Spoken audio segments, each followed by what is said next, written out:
Hizo, pues, Dios dos grandes lumbreras, la lumbrera mayor para que presidiese el día y la lumbrera menor para presidir la noche.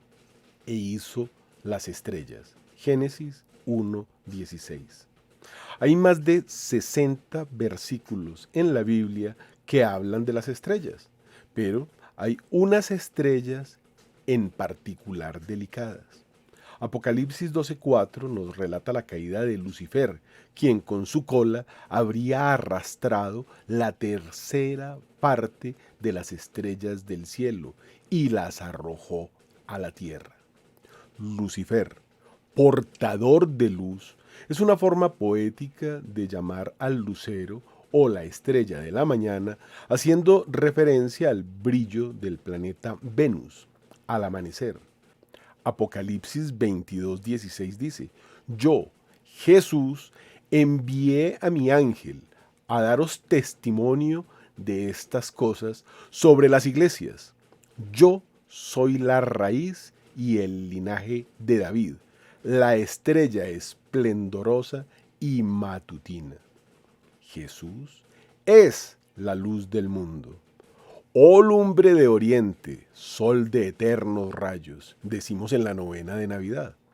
La estrella de Ishtar o de Inanna, Astarte, Astarot y otros muchísimos nombres es un símbolo mesopotámico de la diosa sumeria o semítica oriental.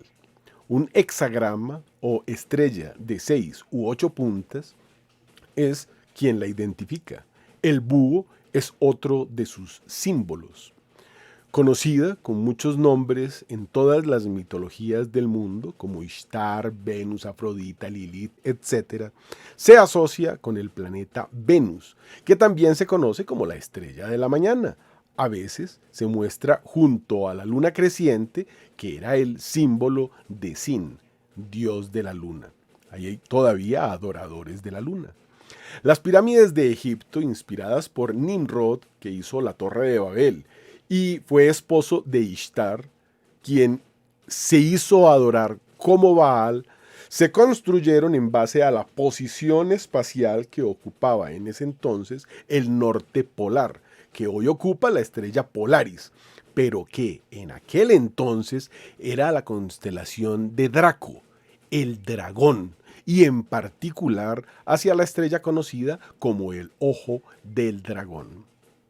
Suena como mitología, son hechos científicos, y quien le puso ese nombre fue precisamente este mismo pueblo inspirado en Nimrod, Draco, Polaris y todos los nombres de lo que hoy conocemos como los horóscopos.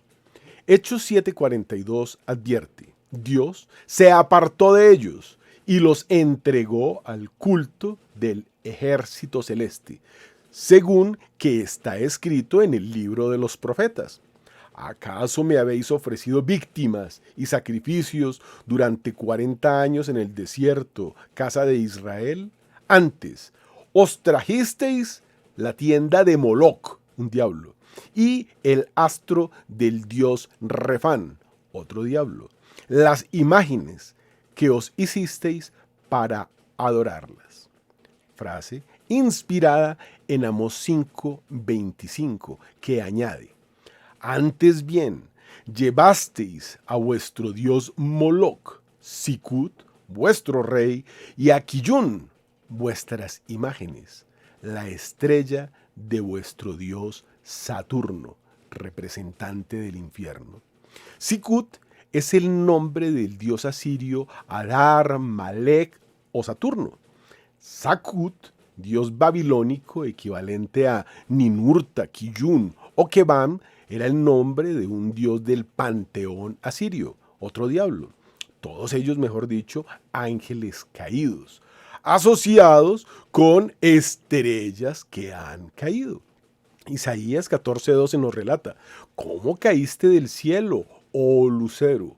Tú que tanto brillabas por la mañana, ¿cómo fuiste precipitado por tierra? Tú que has sido la ruina de las naciones, tú que decías en tu corazón: escalaré al cielo, sobre las estrellas de Dios levantaré mi trono, me sentaré sobre el monte del testamento. Astro brillante o lucero, Lucifer es llamado el rey de Babilonia, que en algún momento fue Nimrod o Baal por su orgullo y arrogancia diabólica. Este nombre es usado aquí por única vez en la Escritura. En sentido espiritual, el nombre de Lucifer o Luzbel ha sido aplicado a Satanás o a alguno de los príncipes de los demonios, como vemos en Lucas 10:18, en Apocalipsis 12:9, etc. Dice al mismo respecto San Jerónimo: Lucifer, que nació a la mañana, cayó del cielo, y el que fue hartado con los deleites del paraíso mereció oír: si te levantares cual águila, ahí te derribaré, dice el Señor. Abdías, versículo 4. Porque había dicho en su corazón: colocaré mi asiento por encima de las estrellas y seré semejante al Altísimo. El mismo doctor Máximo pinta la actividad de Lucifer diciendo: el diablo no anda en pos de hombres infieles, no acecha a los de afuera, se empeña en robar las almas de la iglesia. El demonio quiere derribar a hombres como Job, y echado a perder Judas, pide poder zarandear a los apóstoles. De ahí que en la época que precederá a la caída de la Babilonia mundial, el anticristo u hombre de pecado vendrá con el poder de Satanás, según dice segunda de Tesalonicenses 2:9, y querrá asimismo poner su asiento en el templo de Dios, dando a entender que es Dios. Segunda de Tesalonicenses 2:4.